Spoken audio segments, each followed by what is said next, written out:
مزه شو بو اهل دین. فرزانه خورشید، زلیخا، محمد شایوه یا مینا یا میتوانی که یگام تای از همان شخصانی که برایت بغلی کردن و غیبت کردن و سیاه کردن و نام یگام همان رو نامبر کن. مقصد رابطه های عاشقانه داشتن دیگه را خیلی زن زندگی کردن کلوبی میتونسته لباس جنگی پوشیده اومده. بقمتی بد شیدم سگ جونم. انا حاضی با میخوای که یک ضربه سخت دیگر برویت کنیم.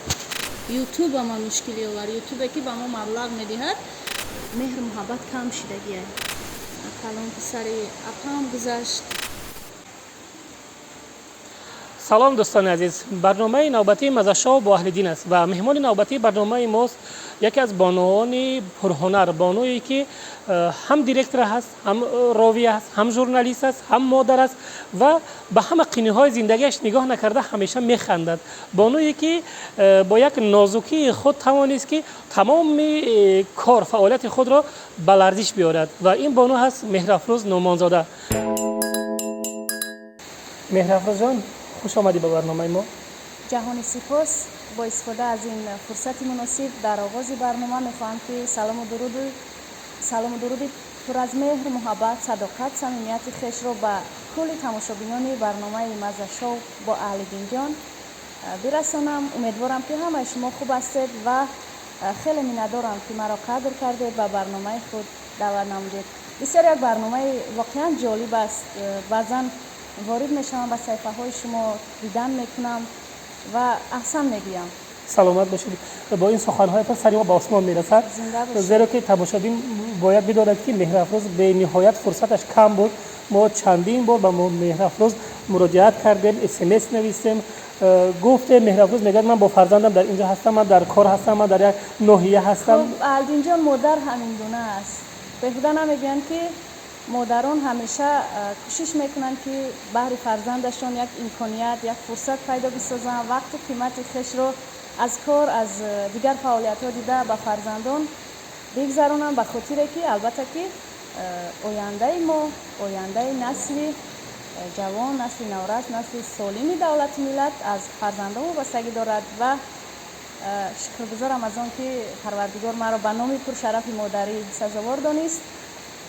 کوشش کردم که امکانیت پیدا نمودم، وقت جدا کردم و مهمان برنامه شما شدم. به هر حال ما به نهایت از شما می‌ندار هستیم که امروز در برنامه ما قرار داریم و تکرار هم شود بار دیگر یادآور می‌شویم که بسیار یک برنامه جالب است، خصوصا برای بانوان، برای کدبانوها که البته پخت و پز خاصی آنها است، وظیفه آنها است. میخوام که در آغاز برنامه مینه‌داری بیان بسازم و شما برای احترام قدر کردن و دعوت و برنامه بسیار جالب خود. واقعا برنامه شما یک جالبیت خود را دارد که میتواند بیننده را به خود جلب بسازد و احسن به شما برای تهیه چنین یک برنامه. ما از نوبت خود از شما مینه‌داری خود را بیان میکنیم که یک فرصت افتاد که با برنامه ما مهمان شاید تشریف بیارید. با تماشابین گفتیم که مهرافروز به نهایت فرصتشون به نهایت کم است که یک باره مادر سه فرزند است، دیرکتور روزنامه زن و مرد. بله. مردها هم وقت مرد میگن. بله.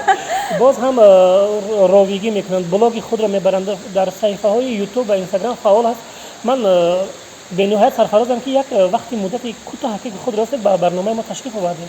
برای آنهایی که البته که عزیزن، آنهایی که ارزش دارن، باید که وقت جدا کرد و دعوتشون رو پذیرفت. سلامت باشید. شما برای من واقعا یک انسانی هستید که در خاطرتون باشد در دشوارترین لحظه های فعالیت ایجادی هم پهلوی هم بوده، دستگیری هم کردید و البته که جایگاه خود رو داره در فعالیت ایجادی من، در قلب من و می‌ندارم که قدر کردید، دعوت نمودید. سلامت باشید. امروز مهرافروز جان با تماشابین، با اونهایی که ما رو تماشا میکنن چی آماده میکنن؟ برای که در میز ما این خیلی محصولات غیر عادی و کم یگان بار نبود. اصلا زنهایی که کارگر هستن کوشش میکنن که با پیدا کردن امکانیت یگان طعام خوشخور و آسانخور و سبک برای فرزندان، برای اهل عائله آماده بسازن. من حاضر طعامی را آماده میکنم که بیشتر برای فرزندانم در خونه آماده میکنم. شوربا با بعضی ها خاچ میگن، بعضی ها زنبروغ میگویند و من شوربه آماده میکنم با زنبروغ. بعضی‌ها زنبروغ میگویند، بعضی‌ها خاچ میگویند، همچنین غله ها. بله. اگر که همین غله ها الدین جان با دستان خودی همون زن یا پزنده آماده شوند بسیار خوب می شود، اما چون برنامه است و وقت کوتاه‌تر است ما از مغازه گرفتیم و فکر میکنم که اگر ما همین سیر شما را نمیگفتیم لیکن شما خود گفتید. میگن که کج شینو راست بگو. بله خیلی تماشاگران فهمید که این غله ها از مغازه هست. بله از مغازه هستند و شروع میکنیم. امروز امیدوار میشیم که برنامه رنگین میشود و خوراکی آماده میکردگی شما بلذت میشود ان شاء الله. و در اول برنامه به شما میگم مهرآور خان که برنامه ما یکم قالب ندارد. بله. میتوانیم آزاد نترسیده کلمه های دشوار جدا نکرده آزاد حتی روسی هم گپ زنید ما خفه نمیشویم. خوب نباشه لهجوی میروی. بله لهجوی میشود. لهجوی خوبتر است به خاطر که بیننده عزیزم خوبتر قبول میکند و میفهمد. سلامت باشید. خیلی شروع میکنیم. از چی آغاز میکنید؟ و در حالتی که شما آماده کردن میگیرید من سوالهای خود را به شما پیشنهاد میکنم. باشه. مرحمت آغاز کردن از پیاز البته. مرحمت شما. بسم الله الرحمن الرحیم. انا مهرآور خان من وقتی که شما آماده کردن میزنم به شما سوالهای خود را پیشنهاد میکنم و یکمی سوال من آن است که چی سبب شد که یک دختری از دهات دوری کوهستان از ناحیه همدان به دوشنبه آمده و کسب وزنین ژورنالیستی را انتخاب کرد؟ در حقیقت از ایام خردسالی از دوره‌های کودکی نمیدونم وقتی که هر یک نطق رو در برنامه‌های تلویزیونی می‌دیدم اونقدر شوق ذوق مهر و محبتم زیاد می‌شد و آرزو می‌کردم که آینده ژورنالیست شوم. البته که ژورنالیست بودن از نطق بودن فرق دارد، اما من چون اون سالها مکتب خوان بودم در دهه بودم و شاید بین ژورنالیست و نطق فرقیت نمی‌فهمیدم، فرق نمی‌گذاشتم. همیشه میخوام که ژورنالیست شوم و همین آرزوهای دوران کودکی مرا آورد به پایتخت و این روزها به این زینه‌ها رسانید. و گفتن بودم که ژورنالیست که خواندید رفتید به مجله به حیث کی اول آغاز کردید که در یک مدت کوتاه دیرکتری مجله شخصی حقوقی خود شده که همان هم که تا هنوز نامدار است؟ وقتی که دانشجو بودم در کورس اول میخوندم روسی، من به فاکولته روزنامه‌نگاری دانشگاه ملی تاجیکستان شرطنامه‌وی شامل شده بودم و هرگاهی که پدرم مبلغ شرطنامه میدادن اونقدر غم میخوردم، اونقدر غصه میخوردم که میگفتم چرا من با اینقدر دانش با اینقدر سوادی که دارم شرطنامه‌وی سپاریدم در دانشگاه و همین فکر و عقیده ها مرا به قول سر ننگ و ناموس آورد و کوشش کردم که صاحب جای کار بشوم و در کورس اول میخوندم وارد اداره چرخ گردون. آن سالها جمعیت دارای مسئولیتش محدود چرخ گردون بود. وارد شدم و گفتم که میخواهم کار بکنم. گفتم چی کار کردم میتوانی؟ مقاله می نویسم. خب هر سپارشی که از جانب اداره شود البته که اجرا میکنم. بعدا به من سپارش دادن که یک مقاله نویسنده بیار ما بینیم تو چی اندازه میتوانی که مقاله بنویسی و صحبت بکنی با یگان نفر هنرمند. وقتی من اولین مقاله خود را نویساندم، اولین صحبتم راستی با بانوی هنر ملکه سعیدова بود. در روزی زادروزشان در کاخ بربط کدام یک چهاربینی بود و آنجا اشتراک کرده صحبت کردم با ملکه سعیدова و همین سبب شد من صاحب کار گشتم. وقتی صحبتم رو در روزنامه سپاریدم و درس رفتم و بعد از درس زنگ تلفن شد و گفتن که ما تو رو به کار قبول کردیم. اونقدر خوشحال گشتم، اونقدر از شادی به قول در کورتم نمی‌گنجیدم. وقتی که ژورنالیست خواندی، وقتی که صاحب وظیفه شدی، البته که اویله‌دار نبودی. وقتی که اویله‌دار برپا شد، اویله برپا کردید و اویله‌دار شدید، شوهر شما زید نبود که در احاطه اینقدر مردان، در احاطه اینقدر شخصان نامدار کار و فعالیت میکنید؟ الدین جان، من میخوام که صحبتی آزاد کنم لعجوی خیلی در خانه گپ میزنم. در حقیقت دشوار است با زن کارگر، خصوصا زنی که او صنعتکار است، میان صنعتکارا است، بعضی چورابینی ها، بعضی توی معرکه ها را آباد میکنه. این حقیقتی خیلی زن زندگی کردن. پیش اولادار شدم، من شوهرم در شهر مونده بودم، من زن کارگرم. بعضا میشود که نشر روزنامه دیر دوام میکنه، شاید ساعتی 10 شب نوبتی نشر گازتی ما بیاید، مقصد که یک سخه چند تا روزنامه فهموندم. من گفتم که قبول داری هم زنی که بسیارتر ای خانه در کار ای، بسیارتر در فکر موفقیت ای، پیشروی ای. من گفت نقض دیدگی میگیرم. من گفتم نقض دیدن دیگر ای، زندگی کردن دیگر، مقصد رابطه های عاشقانه داشتن دیگر ای. خشت باز داری، پدر و مادر داری، اپا خواهر داری، رفتن نصیحت کنیم که من خیلی آدم از زن کدستم، یک دختری که بسیارتر توجه به کار داره، در کار است، خیلی ایجاد است. خیلی راضی شدن فهمیدن و درک میکردن و بستگی بدون با که اگر که ما بود و بعدی توی اگر یگانی مشکلی ایجاد کنیم، یگان گپ چپ شود، من نمیستم. خیلی گفتگی بوده، همه شرط ها را توارباری مونده. بعد خیلی بعضی کمبودی ها را گفتم که مثلا خیلی خاراکتر رو دارم، خیلی کارا را میتونم، خیلی کارا را نمیتونم، دوام زندگی بعد نشود که عقیقتم به خطمه خیلی کن خیلی نگفتگی خیلی شد نمیفورم خیلی گپ چپا. رفتیم اویله‌دار شدیم، صاحب کار شدیم، بعد در وقتی کار فعالیت میکرد، در وقتی همون روزنامه رو نوشتن و مثلا مجله رو چاپ کردن، چی دشواری ها خیلی میدونیم که در همه جا هستن. انا دشواری ها به دشواری نمیشه وای کار. باری نبود که پشیمان شده باشی که اخدا چی با همین کارا کردم، چی با همین کار من وارد شدم؟ وقتی که دوست می‌داری کارت، وقتی یک محبت داری، شوق ذوق داری، هیچ وقت احساس دشواری نمیکنی. به خاطر که من کودکیم ژورنالیست شدن بسیار دوست می‌داشتم. هر قدر که ضربه ها می اومد به طرفم، هر قدر که رشت، رقابت، بدی و خیلی می‌دیدم، ناامید ها می‌دیدم در کارم، با همون اندازه من قوه زیاد می‌گرفتم و کوشش می‌کردم که یک پیشروی کنم، یک کار خوب کنم، یک دیگرگونی کنم، حرکت می‌کردم. فقط هیچ وقت ناامید نمی‌شدم. میگن که شیطان ناامید است، بنده با امید است. بله، همه وقت امید به آینده نیک داشتم، حرکت می‌کردم، پشیمانی ندیده بودم در کارم. اما قصر کار کردم، یگان وقت من نشده که پشیمان شده باشم که چی من این سیستم را انتخاب کردم، چی من یک کاری که قدر ضربه میخوری، قدر مقصد ناامیدا میشه، همین راه در من رفتم. برای من یک چیز معما اینترستی میگم به زبان کوچکی اگر بگیم، چه شد که یک بار بهرافروزی که روزنامه‌نگار بود، فقط برای ژورنال، برای همون مجله مرد و زن کوشش میکردی. من میدیدم که خیلی دو میکردی که روزنامه مجله خوش رو بروی، اینترویوهای خوب روی. یک بار بعد به شو بیزنس داشتی.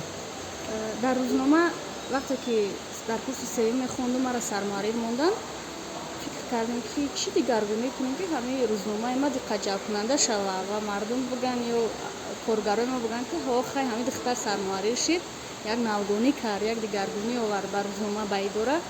بعد آزمونا موندم، آزمونایی که یک وقت SMS، طریق SMS آوازدهی بود، طریق کوپون از روزنامه جدا کردن، آواز میدادن و آزمونا تشکیل کردم و نزد روبر اون وقتی چرخ گردون اکبر علی ستارov روحشان شاد باشد رفتم. گفتم که شف، من میخوام که یک کنسرت کلان تشکیل کنم، کنسرتی که همین نامی زن و مرد خوب روی معرفی شود. گفت التماس، من خیلی کارا را نمیتونم، نمیکنم، با کلام نمیگیرم. من گفتم که من شما را نگفتم که با کلا بگیرین، شما ما اجازه بکنین همچون روبر من خیلی میکنم همشه. بعد خیلی گفتم قینه یا خیده و دو داره دختر جون چی در کاره که ده همین کارو؟ من گفتم که همشه من میکنم شد، شما فقط ما اجازه بکنین. خیلی روزگی دادن در کاخ جامی. اولین шоубарномаи консертии зан ва мардро таҳти унвони сарояндаи сол ки озмун буд, ҷанбаси озмун буд, ташкил кардем ва бисёр ҳунармандои маҳбуб, машҳур, шабнами тоҷиддин, зулайхо муҳаммадшоева, мино, тамоми ҳунармандон, 18 нафар ҳунарманде ки воқеан ҳамон солҳо маҳбубияти бисёр махсус доштанд, иштирок карданд ва он қадар консерти мо дар сатҳи баланд гузашт ки баъдан роҳбарам файродам кард, ма бовар надоштем ки ту як донишҷӯи курси сеюм то ин андоза ҷуръат дорӣ, ҷасорат дорӣ, метавонӣ гуфт кулобӣ метавониста ашқ кардану ма гуфтам файшеф, ма гуфтам чизера ки айвудаш мебурам мекунам, вақте ки наметавонам чӣ ма як кор даст мезанам. баъд ҳамин сабаб шида ҳамин машҳур шидан маҳбубият худаш як хусусияте дорад ки бо маҷбурат мекунад ки бо ҳам раҳ да бира бо зиёдтар корҳои хуб кунӣ. бале оли тамошобинои мо шояд ки савол дидан ки барои чи ду кас рост шуда гап мезананд, хӯрокшон чӣ шуд? меҳрафрӯз дастша бридаги ай меҳрафрӯз дастша брид, ба ҳамин хотир мо як лаҳза камтарак пауза кунем ки хуни дасташ қоқ шавад, бо албатта ки давом медиҳем, суханро давом медиҳему, баъд бале корам давом медиҳем ки барномаи мо кашоли бад надиҳад, тамошобин дилгир мешавад. хуб Алдинҷон, замбурӯхро бояд ки тоза кунем, бисёр нозук аст, пӯсташро бояд нозукона тоза карда баъдан барои шӯрбо омода кунем. бале меҳрафрӯз, ин саволҳое ки ман ба шумо додам, ин саволҳои шиносоӣ буд, саволҳое ки бо тамошобини барномаҳои мо шинос шаванд, ба хотире ки дар сомонаҳои ютубу инстаграм бениҳоят тамошобини зиёд дорӣ, лекин бо барои тамошобини худ мо шуморо шинос кардем. ана акнун саволҳое ки аслан мо омода кардаем барои Меҳрафрӯз Нурмонзадаро пешниҳод мекунем ва агар ки бале бисёриҳо ҳаминро мегӯянд ки саволҳои мо душвор нест, лекин агар ки хостед ба он саволҳои мо ҷавоб надодан, шумо ҳуқуқ доред ки ба саволи мо ҷавоб нагардонед. ма ба ҳамаи саволотон ҷавоб мегардонем. умедвор ҳастем. дар барномаҳои консертии зан ва мард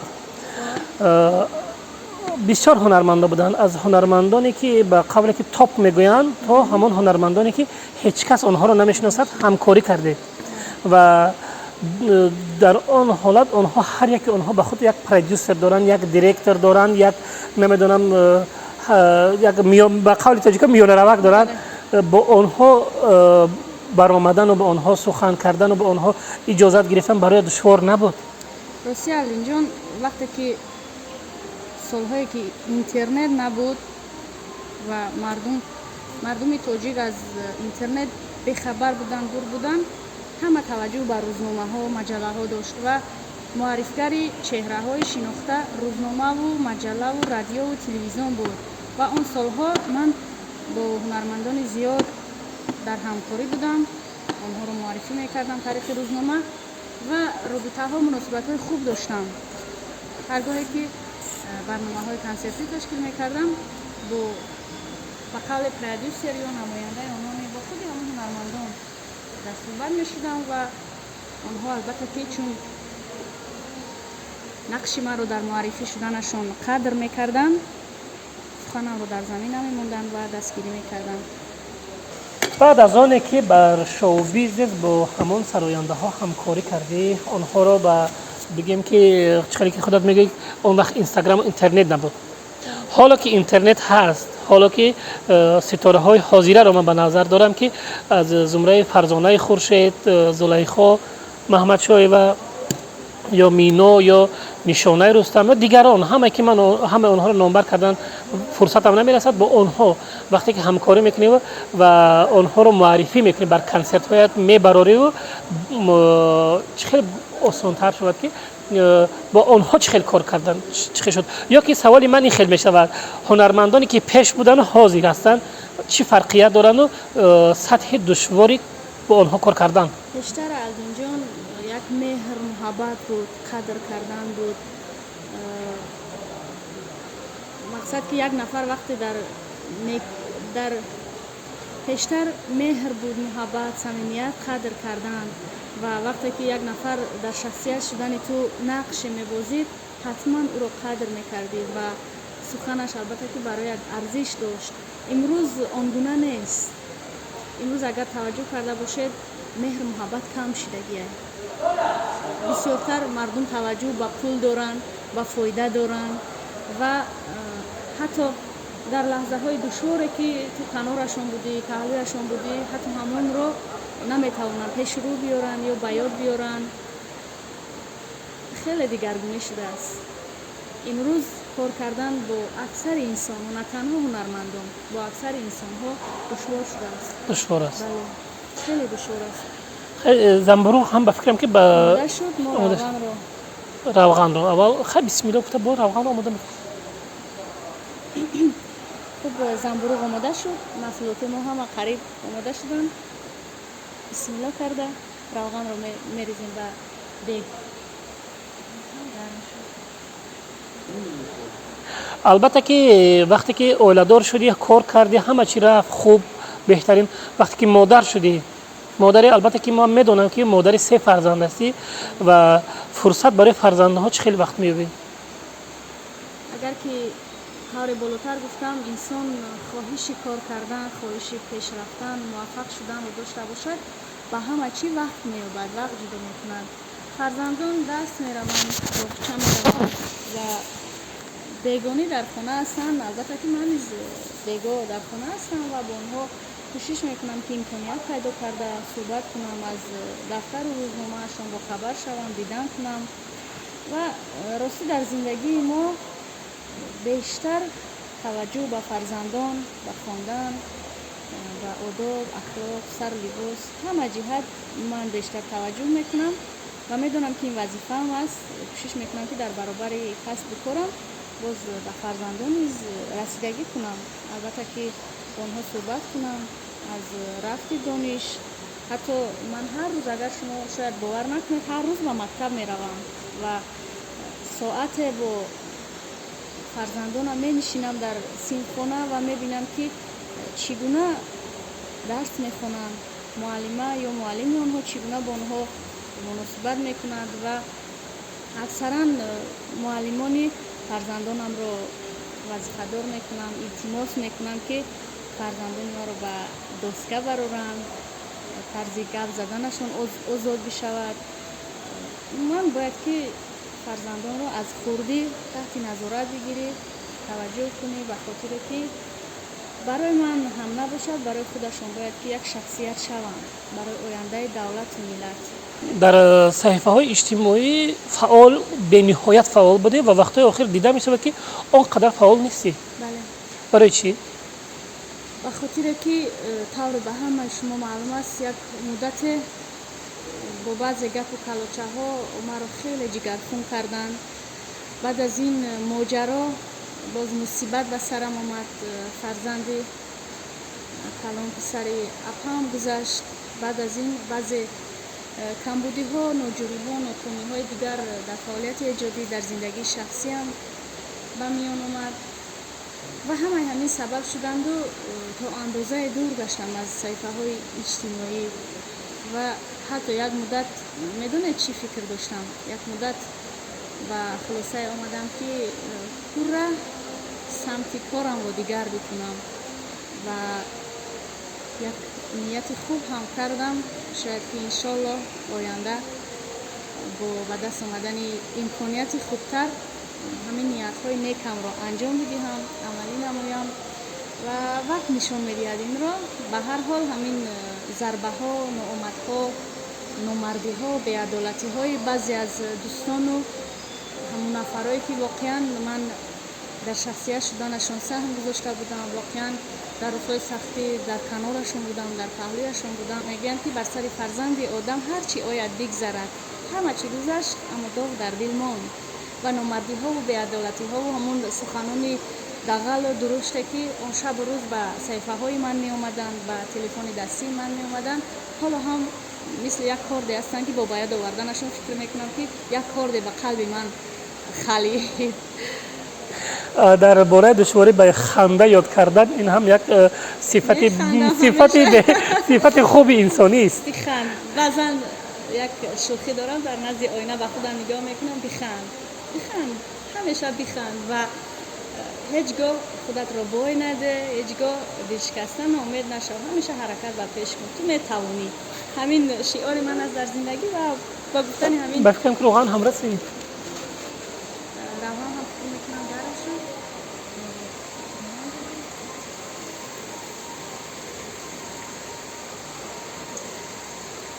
درباره کمبودی و نامردی و دروغ و غیبت خیلی ما همه آموخته شدگیم وقتی که در ساحه خودمون اگر همین ها نباشد کاری ما اونقدر معنایی ندارد. و این بعضی حالت‌ها و بعضی چیزایی هست که باز هم ما رو مغلوب میگردونن خب با قوت میکند با قوت. و این یک شکستی بود که یک ماجرا مصیبت یک حالتی بود که من باختم، کمی باختم، اما انسان ها رو شناختم و امروز باز استوار هستم، حرکت و پیش دارم. خیلی امید میبندیم که دیگر همین خیلی با همین خیلی نامردی ها و غیبت ها و دروغ ها روبرو نشویم. میدونید شو بیزنس دارد همین گونه حالت ها و عموما حیات خود زندگی مبارزه است. می شود در زندگی ماجراها، ناامدها، بی‌عدالتی‌ها، خیانت، بی‌وفایی. تنها انسان باید که استوار باشد و قدمهایش رو استوار بگذارد و کوشش پیشروی کند. انا برای چی زنی که ژورنالیست زنی که در شو بیزنس کار میکرد سخاوتمندی را پیشه کردی همه بلکه که همه این پرابلم ها روی همو کاری عملی خیر سر شد. نه الدین جان، خیر سخاوت به من مشکلی نآورد. پول دوستداری یوتیوب به من مشکلی آورد. یوتیوب که به ما مبلغ میدهد همین سبب شده امروز همه با یکدیگر رقابت دارد، همه بدی دارد، بخیلی دارد. و حالا استاپ برای چی؟ تماشابین ما باید بدونه که چیه برای که وقتی پیاز کمتر سرخ شد قلمفر شیرین سرخ شد با بعضی ها طوری گفتم خوش میگویند، بعضی ها زنبورو. البته فرصت شد که مورد کردن زنبورو قرار است.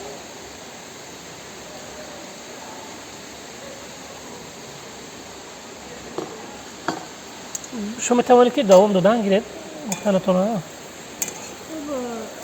همین یوتیوب اون سبب شد که محبت کم بگردد، بدی، رقابت. من باورم کنید مهرافروز خان همین قدر روز من فکر میکردم که همین کار از وقتی که شما با کاری خیرخواهی سر کردید از همان رو سر شد. کار خیر البته که زیان و ضرر ندارد. من هر کاری که کردم برای خودم، برای آینده خودم کردم و هر کسی که اطراف من هر گونه فکر و عقیده‌ای که دارد بگذار داشته باشند. آزادم میتونن، بدم بگوین، میتونن خوبم بگوین. برای چی من مهرافروز نمیخواهم که در میگن که روزها میگن که لباسی افراسی یک کس را باد دادن نمیخواهم لیکن همون سال 2019 2020 در سامانه های اینستاگرام بسیاری ها در لینک هاشون برآمد و هر گپ ها گفتند و هر گپ ها نوشتند. در صفحه های دوستان و عزیزانم، در صفحه های آن نفرانی که من بازم بودنم مردانوار پهلوی آنها می ایستادم و همین حالت هایی که به سر من اومد به سر آنها اومده بودن و من کوشش کردم که از صفحه زندگیشون دور بسازم و روز رسید که همه نیکی هایم با من بدی آوردن. انسان ها تا این درجه، تا این حد به عدالت، به رحم، به انصاف، بد و بخیل بودن که هیچ باور نداشتم که نتیجه اینقدر کوشش ها و زحمت ها و رنج هایی که من کشیدم و پشت پرده بودن اینقدر آوازه و هنگامه های می شود که خور است، رویه است، دروغگو است. همه همین کارها در حالت روانی، در حالت پسیخولوژی میگن، در حالت زندگی شما یکم نقش نگذاشت. به نقش می شود. وقتی که یک زن، شما الدین جان میدونید که وقتی من برنامه های کنسرتی تشکیل میکردم، من یک زن میان اینقدر مردها کوشش میکردم، مبارزه میبردم، صحنه میساختم، هنرمندا رو جمع میکردم، سوال جواب، کوشش یک موفقیت میکردم. اینقدر از حسابی روزنامه زن و مرد من خانه نمیساختم аз ҳисоби маблағе ки ба даст меовардам ман ягон дигаргунӣ ягон муваффақият барои худам намекардам ва мехостам ки як сағираро шод бисозам, як зане ки воқеан танҳо аст, дар як ҳолати бисёр бад аст, ҳамдарду ҳамрози ӯ бошам, тавонам андак бошад хуб кӯмак бикунам ба ӯ ва дар натиҷаи ҳамаи ин инқадар зарбаи сахт ба сари ман омад ки ман аз ҳисоби муҳоҷирон соҳиби хона шудам, аз ҳисоби хуб барномаҳои хайриявӣ соҳиби мошин шудам ва ин воқеан тавонист ки як зарбаи сахт бишавад ба ҷониби ман, тавонист ки рӯҳияи маро воқеан ноором бисозад, хаста бисозад. аммо гузашт ҳамаш. ана ҳозир бо мехоҳӣ ки як зарбаи сахти дигар ба рӯят кунем. омода ҳастӣ? албатта ки ҳеҷ кас намехоҳад ки зарба бихӯрад. лекин аммо омодаам ки аз ин ҳам зиёд мушкилиҳо ман ҳамон зарбаро ҳамин лаҳзаву ҳамин соат пешниҳод кунам. иро кай омода мекунӣ? ним шуд вақти ним шуд. мебахшед тамошобино, мо ҳаминам зарба аст. мо банди суҳбатамон шудем та вақти нагзашта. як бор омехташам мекунем ба фикрам ки бӯи занбурӯғ баланд шид. дар болои мизмон қариб ки ҳечам намон. қаламфури ширина бо пиёз зер бондем, занбурӯға зер бондем. ҳоз бо навбати чия? барои хуштам шудани таомамон азимҷон сирпиёзро майда-реза карда. лекин сирпиёзро бисёриҳо хуш надоранд. бисёриҳо хуш надоранд ба хотире ки як бӯи нохуш дорад, аммо бисёр таомро лазиз мекунад. мегӯянд ки бо меъёр агар бошад хуб мешавад. ана дар бораи бармегардем бо ба ҳамон саволҳои омода кардаамон. дар ҳолати пандемия, вақте ки пандемия буд, коронавирус шадид буд, ба чӣ корҳо машғул будед? барое ки ҳамин консертҳои зан ва мард ҳамин 2 соли охир умуман ки нест. агар ки шумо аҳамият дода бошед, дар саҳифаҳои иҷтимоӣ ман бештар панду андазҳо, шеъру таронаҳо ҷо мекунам, мегузорам ва давроне ки воқеан ман дар ҳисоби бекорӣ будам, тавонистам ки ҳамон доираи тамошобинони худро бо ҳамин шеъру таронаву суханони воқеан пурмазмун қалбашонро ба даст биёрам ва ба қавле заказ бигирам барои омода кардани сарнавишти онҳо, хуб қиссаҳои зиндагӣ, баъзе ҳолатҳо, лаҳзаҳои омаду ноомадҳои ҳаёт ва албатта ки бар ивази ин барои ман маблағгузорӣ мекунанд ва аз ин ҳисоб ман метавонам ки зиндагиамро пеш барам ва баъзе камбудиҳои хонаву рӯзгорамро бартараф бикунам. меҳрафрӯз, шояд ки ин саволи ман дағалона бошад, шояд ки писанд наояд, метавонӣ ки ягонтай аз ҳамон шахсоне ки барояд дағалӣ кардану ғайбат кардану сиёҳ кардану номи ягоми ҳамонро номбар кунед? Не, намехоҳам. барои чӣ? ҳарчи ки карданд бар гузаштаи салавот бояд ки ояндамро бисозам, ояндамро ки бикунам ва онҳо худ медонанд. бо шунидани албатта ин ҳарфҳои ман худашонро мешиносанд ва шояд ки агар инсофу адолат дошта бошанд шарм низ бикунанд ки бо як зан дар мубориза шуданд, дар натиҷаи ин қадар меҳрубониҳо, некиҳо, дастгириҳом ба ман зарба заданд ва беҳуда намегӯянд ки дасти ҳар нокас нагир дар нимароҳи зиндагӣ, як қадам пеш аз ту монад, пешпоят медиҳад. пешпом додан ҳамон нафарҳое ки ман дастгиришон кардам ва қабул дорам. ташаккур мегӯям ба ҳамашон ки сабаб шидан ман дар шинохти инсонҳо воқеан ба қавле шиёр шудам, чашмам боз шуд ва имрӯз ҳар коре ки мекунам, ҳар сухане ки мегӯям, аввал зиёд фикр мекунам ки бо кӣ дар суҳбат ҳастам, бо кӣ дар робита ҳастам, бо кӣ дар ҳамкорӣ ҳастам. дарсу панди хубе шуд дар зиндагии ман ин моҷароҳо. минатдорам аз ҳамашон, зинда бошам. омодаам агар бо ягон моҷарои дига ба сар биёрам, ман омодаам ки қабул бикунам. либосҳои ҷангӣ пӯшида омодаем. ба қуввати бад шидам сагҷонам. ҳоло хӯрокат ки омода нашудааст, ин қадар бӯи лазиз, ин қадар бӯи хуб, ин хӯрокро аз куҷо омӯхтӣ? аз интернет.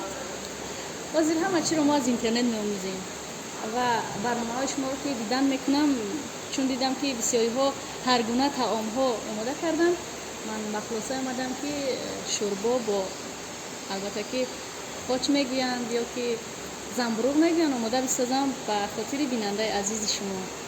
سلامت باشید. برای که ما البته قاچ ما خوب کردیم میتوانیم که آب ilova کنیم.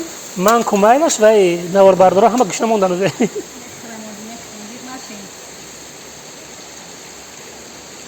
با آب باید چند دقیقه دیگه پزن؟ 15 دقیقه دیگه میسته.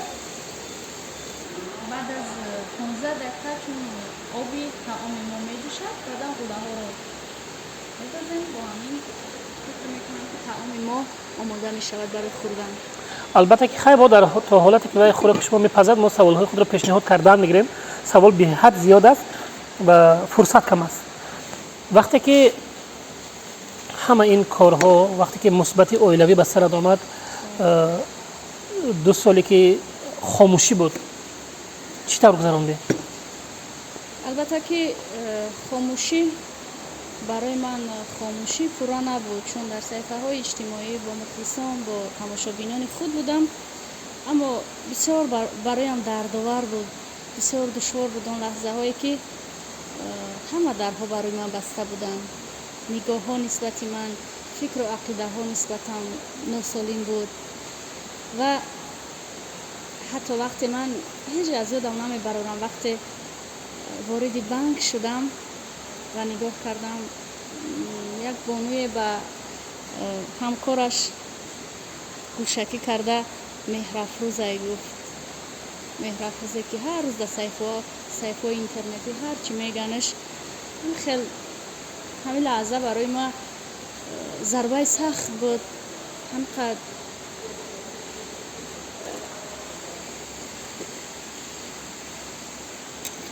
درباره گپ نمیزنیم و در کوچه ها من نمیتونستم که بگردم. باور میکنم همه خیلی دستش قطمه را نشان میداد و یک حالت بود که با وجودی قدر جرأت و جسارت و توانایی من آماده بودم که دست به خودکشی بزنم. بسیار دشوار بود اون لحظه ها اون روزها و دشواری از همه باز در چی بود که تنها موندم تنها به کدام خاطر که وقت وظیفه دار بودم وقت پول داشتم وقت خوب در یک سال 10-12 برنامه کنسرتی تشکیل میکردم همه در گیردم پروانه بودن و وقت در سختی ها زدم در ناامدی های روزگار آمد به سرم و جز فرزندم کسی رو در گیردم ندیدم و همیشه آنها رو آغوش میکردم و گریه میکردم. تنها فرزندانم بودن که اشکای چشم مرا پاک میکردن و میگفتن که اوچه گریه نکن و با همون یک لهجه شیرین کودکانه با خنده ها و بوسه هایشون کوشش میکردن که مرا از همون حالتی بسیار بد بیرون بسازن و در آن حالت تنها فرزندانم رو دیدم در کنارم در آغوشم و امروز که روزهای خوب مرا نصیب گشته ایستاده است میگویم که آنهایی که در روزهای سختی کنارم نبودن حقوقی در شادی هم شریک شدن رو ندارن. تنهایی به از آن است که با نفران ناخوب همنشین هستی در صحبت هستی دوستی داری. در حالا که برنامه ما رو زیادی ها مهاجران تماشا میکنن همان مهاجرانی که مخلصان هستند با آنها چی گفتنی داری؟ من همه مهاجران رو دوست می‌دارم احترام میکنم و هر خواهش و درخواستی که طریق صفحه های اجتماعی از من میکنن با جان و دل البته که اجرا میکنم به خاطر که تماشابین همیشگی من آنها هستند. آنها مرا همیشه خوب دستگیری مینمایند و بس 4 مصرع شعر میخونم به خاطر همه تماشابینان مهاجرم. دلم خواهد کسی غریب نباشد و ملک غیر او قریب نباشد. خدا گیرد غریبی را عزیزان که نان تلخ او نصیب نباشد.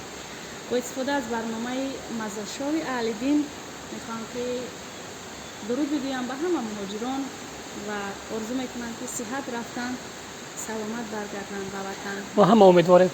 бале آه. با فکرم که دیگم اوش خیلی دوشید. вақти он расидааст ки мо гулаҳоро ба дига андозем. таоми мо баъд аз чанд дақиқа омода мешавад. ما یک برنامه داشتیم پیش از برنامه آخرین که پیش از برنامه شما بود با بانو پروانه در طرفخانه استرافشن شهر دوشنبه قرار داشتیم. با همین پلیته بودیم. قوای برق همین قدر پستی بود که بیچاره به حد عذاب کشید. در اینجا قوای برق خدا را شکر که خوبه. آیا پای قدم کردیم؟ ولی بانو پروانه تماشا میکنه میگه این پلیته و پلیته نیست.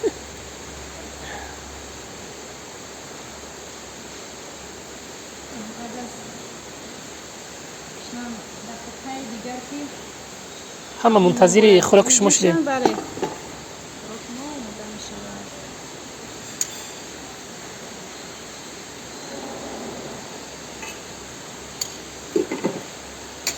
خب صحبت منو دوام میدیم. سال 21 مهرافروزان با آخر آمد آخر هر یک سال هر یک روزنامه مجله کنسرت داره. مثال میگیریم شما چی نقشه دارید در آخر سال؟ راستی имсол нақшаи баргузор кардани чорабиниҳои фарҳангиро надорам ба хотире ки ба тозагӣ ба як тиҷорати хуб даст задам ва маблағ надорам дигар ки барои идомаи дигар корҳои эҷодӣ албатта ки сарф кунам ва то каме мустаҳкам шудани тиҷорати дигарам кӯшиш дорам ки сарфу харҷамро барои корҳои дигар камтар кунам. яъне ки дар соли нав моро маҷалаи зан ва мард бо ягон чорабинӣ шод намегардонад.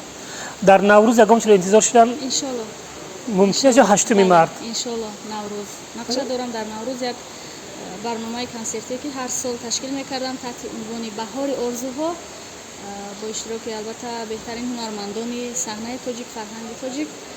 агар худованд қувватим бута сиҳат саломат бошем ягон моҷаро мусибат ба сармо наёяд албатта ки дар наврӯзӣ нақша дорам. мо ҳама умедворем. бале чун имрӯз мо мебинем ки ҳар рӯз як гап як хабар як овоза як ҳангома як омад ноомад аст ва чун шаб хоб мекунем умеди ба субҳ расиданро надорем. инқадар ҳамин сол агар таваҷҷӯҳ карда бошед маргу мурдаву моҷарову ноомадҳо зиёд шуд ки барои ҳамин албатта ки агар зиндаву саломат бошам иншолло дар наврӯзӣ нақшаҳо ҳаст. ба ҳама мухлисоне ки меҳрафрӯзро дӯст медоранд меҳрафрӯзро мешиносанд меҳрафрӯзро эътироф мекунанд чӣ орзу доред?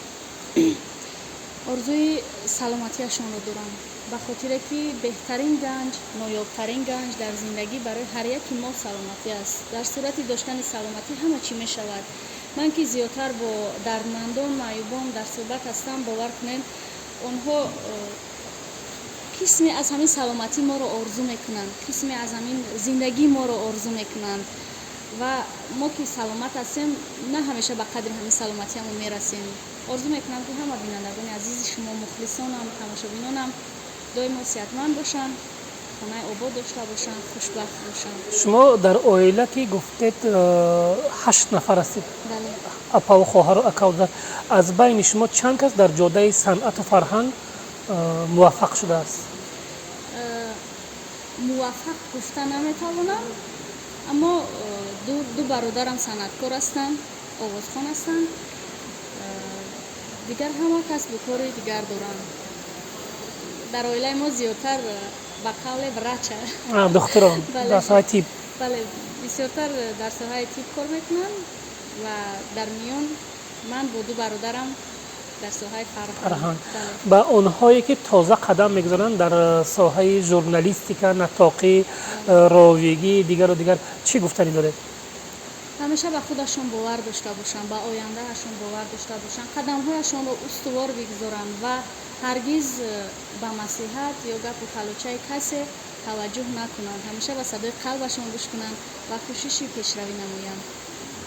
ҳамин рӯз ҳамин барнома барои ман бениҳоят душвор аст ба хотире ки ман ягон меҳмонамро ягон дӯстамро ин қадар вориди зиндагиаш намешудам лекин зиндагиятро дар سامانه اینترنتی پهن کردی؟ میدانی چیه؟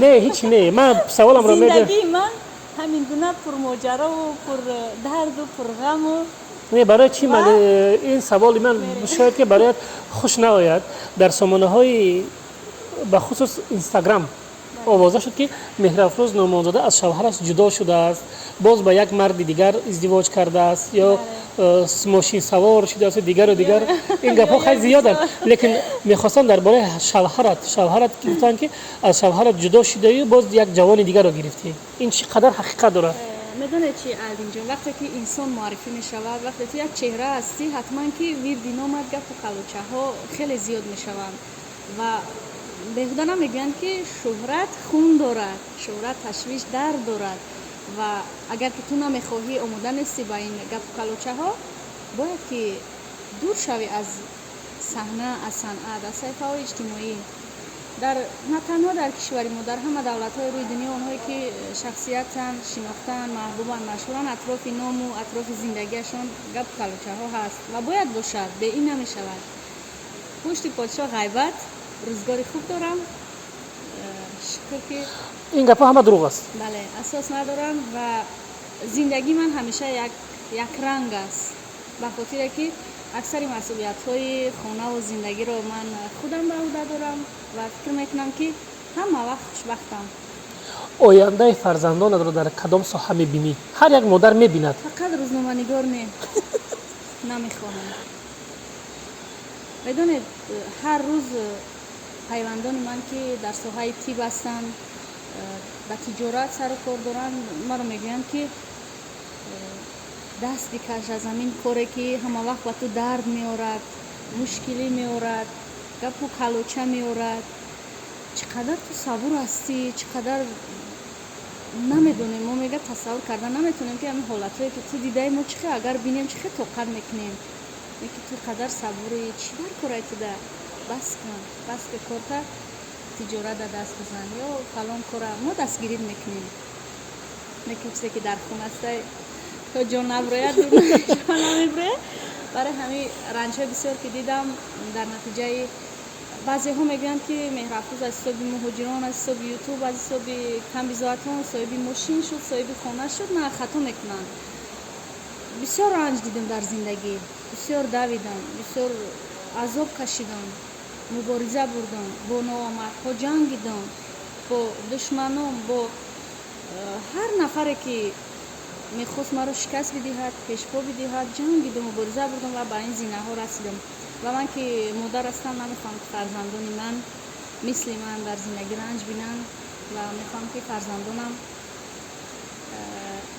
حقوق شناس باشد یکتاش طبیب باشد یکتای دیگرش باز یک وظیفه دیگر رو هر کسی باشن و ژورنالیست نباشن بله ژورنالیست نباشم و همیشه تاکید میکنم که بچم شما باید که فلان ساحه رو انتخاب کنید و موفق شوید برای این البته که باید که کوشش کنید من از دوره های مکتب خونی همیشه مبارزه میبودم تا دانشجویی حتی دانشجو بودم هم کار میکردم هم درس میرفتم و بسیار عذاب کشیدم به این زینه ها رسیدم امروز هر دانشجویی که پیش من میآید نزد من یا مراجعت میکنه طریق تلفن میخوام که من دانشجو هر انسانی که به من مراجعت میکنه میخوام دستگیری کنم به خاطر که زمان من نیاز به دستگیری داشتم و نبود نفری که مرا دستگیری کند و همیشه رنج دیدم عذاب کشیدم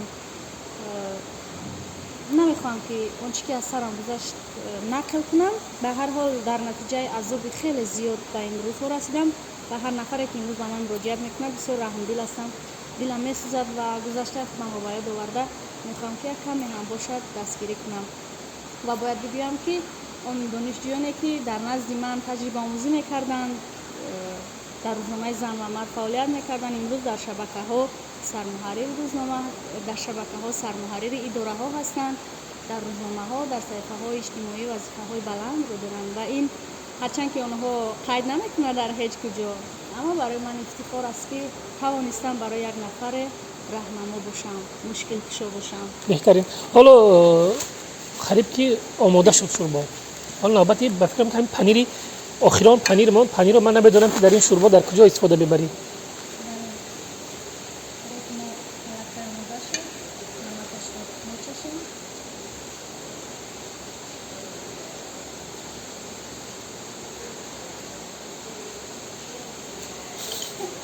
خودم تعریف نکنیم هیچ که تعریف نکنه. ای دو قشق براز از این پنیر باید چند کام میخته کنیم؟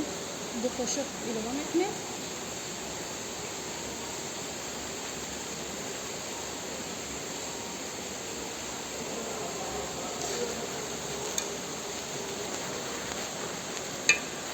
باورم کنید باری یک کم یکم خیلی شوربا رو میبینم.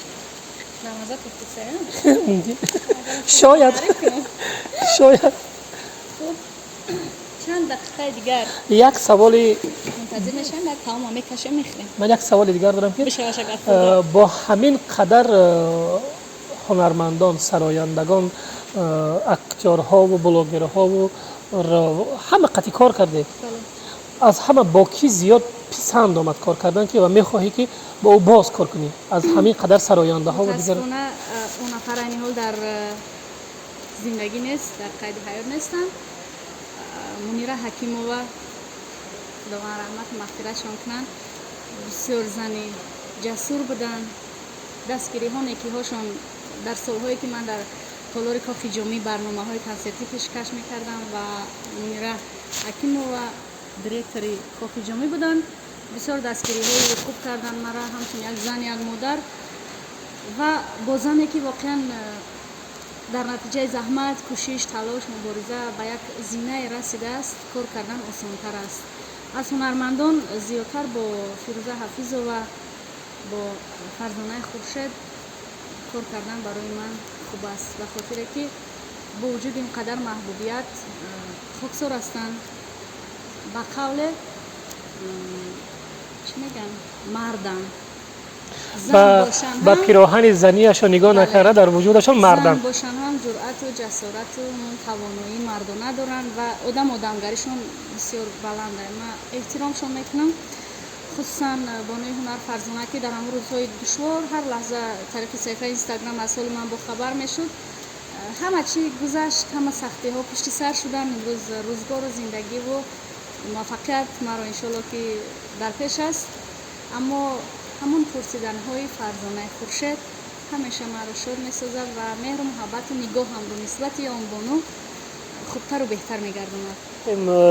مهرافروز خان امید دارم که با فکرم که خیلی خوراک پخت. بله. پخته باشه. خیلی من بسم الله الرحمن الرحیم انا مزه‌ش نمیدونم که بوی به نهایت خیلی یک تراوت با مزه. مزه‌ش با مزه نه. خب میبینیم برای که ما یگان مهمان مال دروغ نگفتیم، به مزه باشه میگیم به مزه. باوری دارم که مزه‌ش به شما البته که پسند می‌آید. نصیب.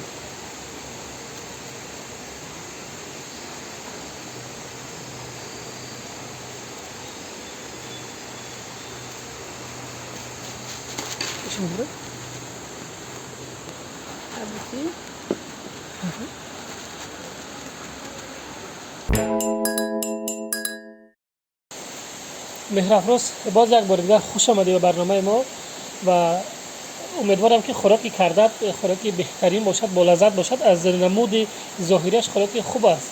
خوب اکنون بهاگذاری به شما وابسته است.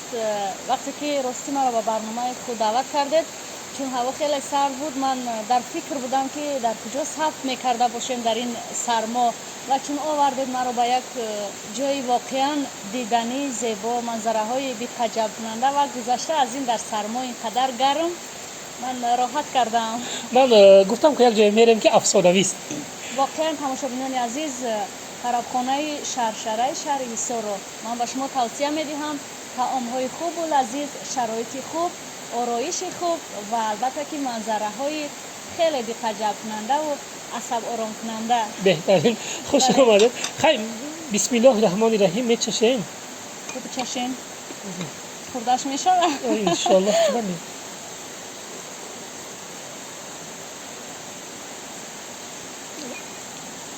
میدونی چی مهرافروز؟ یک غیر مقرر است. هر مستوى میخریم، اوگرا میخریم، او مختش این دیگه خیلی، لیکن مزهش به هم تو یک مزه چی میگن سلیوش نیفکوس میگن که و هم لذت مسکه دارد هم قیمق. بهترین با شما پسند آمده باشه من شدم. بهترین باز یک بار دیگه خوش آمدید مهراب جان. باشه. خوراک کرده مهراب روز رو به شما توصیه میدهم که حتما آماده کنید و شخصا ببینید که چه خیلی خوش لذت است. باقی در پناه خدا باشید تا برنامه‌های دیگر. مزه شو بو آلیدین